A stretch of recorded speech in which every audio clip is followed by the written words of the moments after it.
Hi there. Today we're going to explore the plot of the 2019 film, The Boy Who Harnessed the Wind. Hard times have come to Africa. Drought and food shortages force people to fight literally for every grain. But among the trash, a boy finds something that will help his village survive. This is a story based on real events. Malawi, Africa, 2001. A boy named William, together with his father Chiwetel, works in the field harvesting maize. One of the men suddenly collapses. It is William's uncle, John Kamkwamba. People rush to help him, but unfortunately, it is too late. During the funeral ceremony, local shamans appear. They perform ritual dances and sing songs that, according to their beliefs, should call for rain. Their actions continue even during the farewell, and it looks rather strange. William watches everything closely because he is a very curious and talented boy. At home, he repairs radios for his friends and neighbors. His father takes one of them and listens to the weather forecast. William's sister Annie complains about insomnia and disturbing dreams. Meanwhile, the boy is fixing the roof of their old house. After finishing the work, he refreshes himself with cold water from a bucket and washes his hair while looking into a broken piece of mirror. Back home, he finds new clothes on his bed, a school uniform. In it, he no longer looks like a poor boy. The family prays before breakfast, and William sets off for school. On the way, he meets his friend Gilbert, also dressed in uniform. At the same time, Annie feels sad while doing household chores. Such a life doesn't please her. She notices a man riding by on a bicycle, and he looks back at her as well. On the street, a demonstration takes place. People chant slogans about the new government, but most do not believe in real change. Near the school, there is a crowd of students in uniform. It turns out that the man on the bicycle is one of the teachers. Suddenly, raindrops begin to fall, and the principal dismisses the children from the ceremonial lineup. In their first lesson, they are introduced to their homeroom teacher, Mr. Kachigunda. He immediately begins teaching the basics of algebra. William hands him a note from his sister. The teacher reminds him, if the family does not pay for tuition, the boy will not be allowed into class. But the family is very poor. The rain continues. William tries to do his homework, but the room is too dark. He asks his mother to light the kerosene lamp, but there is almost no fuel left. His father also needs help in the field, so on the test, the boy receives a low grade. His friend does too. They go to the dump, where new piles of things have appeared. William finds an old pump and several electronic parts. Later, he tries to join the village meeting, but his father chases him away. The boy overhears the adults talking. This year, a bad harvest is expected. People are ready to sell wood for pennies just to survive. But trees protect their fields from floods, and that is a big problem. While walking with his dog, William hears the sound of a chainsaw. He sees trucks carrying away cut-down trees nearby. On another hill, a priest in a strange mask is watching. Together with Gilbert, the boy attends the men's evening gathering, where everyone wants to listen to a football match on the radio. But the receiver breaks just before the broadcast. William immediately starts fixing it. He asks his father for money for tuition, but his father promises to pay only after the rainy season ends. Showing the repaired radio, the boy explains how to use the batteries correctly so they last longer. The men are delighted and applaud. On the way back, William sees his teacher, Mr. Kachigunda, spending time with Annie. They gently kiss in the rain. The boy shares this secret with Gilbert. The next day, the friends once again go to the dump searching for parts. They even try to take the lamp from Kachigunda's bicycle so they can study at night. William notices that the bicycle lamp only lights up when the wheels are turning, and with great interest, he begins to study the mechanism of how it works. At night, the boy overhears a conversation between his parents and learns that his family has no money for education and will not have any. At school, his surname is read among those who are no longer allowed to attend lessons. The fields are flooded with rain, and William's father tries to find at least some supplies in the waterlogged plots. He takes his son with him to the local administration, hoping to buy a plot with trees that are actively being cut down. But he is refused. When the rainy season ends, the roots of the trees do not have time to strengthen, and the sun dries out the land. It becomes clear that ahead lie very hard and hungry times. At the dump, William finds another battery, but it requires electricity to work. So the boy goes to school and asks Mr. Kachigunda to explain how the bicycle lamp works. The teacher tells him that this device is called a dynamo machine, and all the necessary information can be found in the library.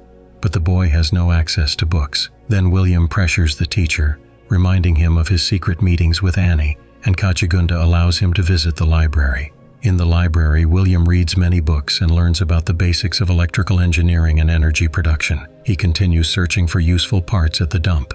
Soon after, the president arrives in the village. People greet him with songs and dances. Here, the inauguration of a new local chief named Wimby is supposed to take place.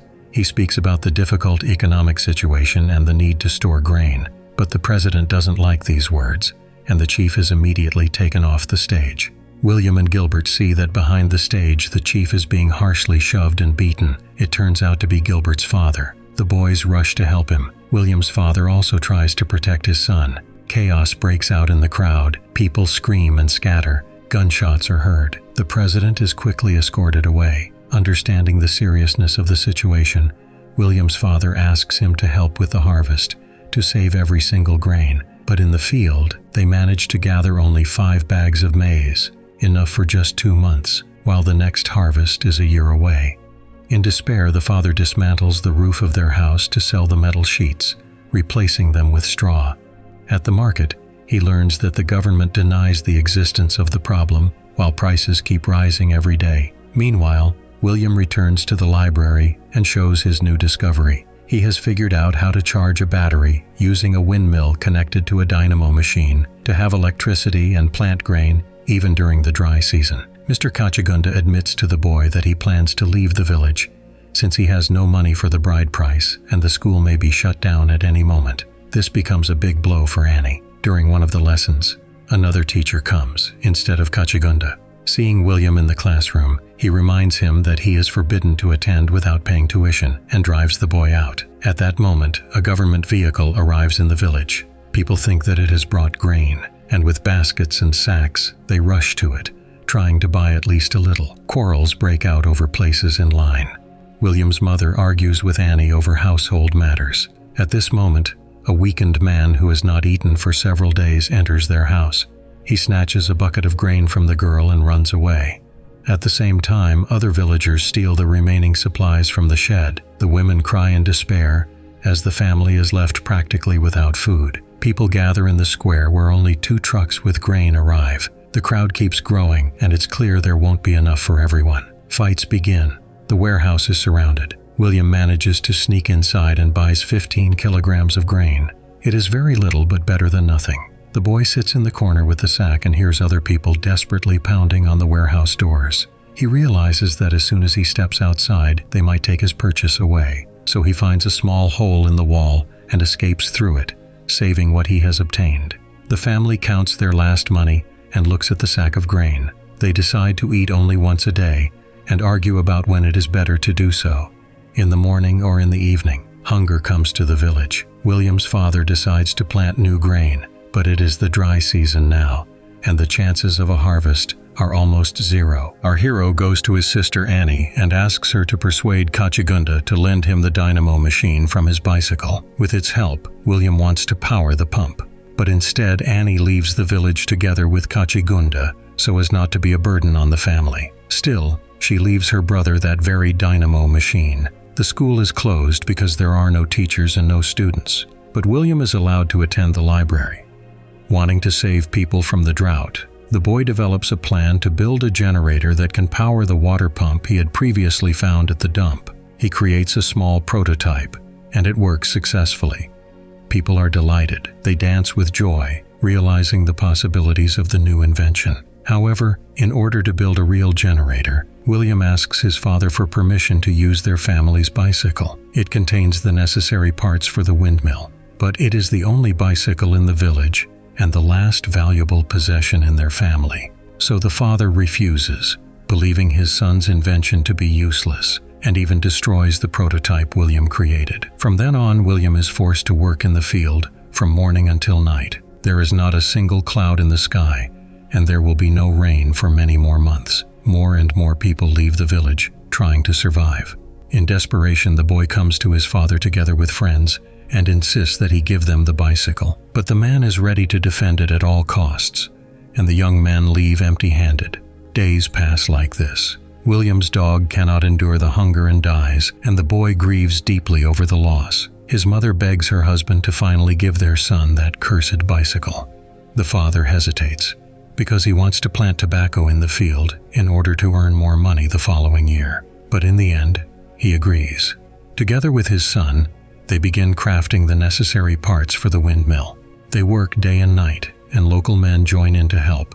And finally, a large windmill structure is installed in the field. Its blades begin to turn in the wind, the battery charges, and water starts flowing from the attached hose. People laugh and dance with happiness, because now they will have crops regardless of the weather. They run to the chief's house for seeds and distribute the water into the furrows. The father looks at William with pride. This boy has saved the village from hunger. Already the first green sprouts appear in the field. Meanwhile, the funeral of the chief takes place. He never managed to recover after the beating. The local shamans leave the village, realizing that now they are powerless before the boy's invention.